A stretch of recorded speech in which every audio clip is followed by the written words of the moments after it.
Recharge card के bye bye आ free wifi. देखियो अपन सबके गांव घर में अखिनतो देखबै तो अपने के बेटा बेटी विदेश में रह या बाहर रह तो अखनी वीडियो कॉल करे छी नहीं, वीडियो में अपना सब बात करे छी, चाहे व्हाट्सएप में हो चाहे इमो में हो। तो वही के लागी अपना सबके मोबाइल के रिचार्ज करब पड़े, रिचार्ज में पैसा तिर पड़े, तो उ नहीं कर पड़ते। अब वही के लागी की कर पड़ते तो नगरपालिका भर के फ्री वाईफाई जोन बना दिए पड़ते, जत अहाँ के फ्री में इंटरनेट अहाँ के मोबाइल में अतै, इंटरनेटो के पैसा नहीं लगते, रिचार्जो कार्ड के पैसा नहीं लगते।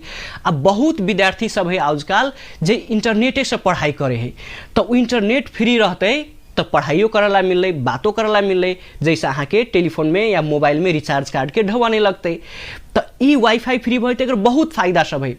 ई वाईफाई फ्री होते तो बच्चा बुच्ची के पढ़ लगी, अहाँ सबके बातचीत कर लगी, केकरो कोनो पोस्ट कर लगी, आ इंटरनेट से जे अपना सब बातचीत बुझ लगबे, फ्री में इंटरनेट भेट लगते तो बहुते चीज के अपना सबके ज्ञान गुण से हो भेटते।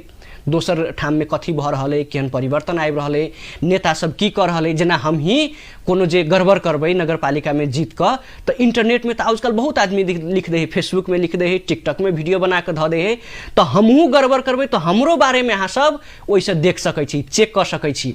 तो तई दुआरे फ्री वाईफाई भ जैते, इंटरनेट फ्री भ जैते तो वहू के वैसे बहुत आदमी के फायदा होते, घर ही बुझियो कि सब आदमी के फायदा होते। तई लागी की कर पड़ते तो जनमत पार्टी के हरन छाप में मत द क हमरा सहित जत्ते हमर पार्टी के उम्मीदवार सब रहते तकरा सब के अपने के जिताव पड़ते।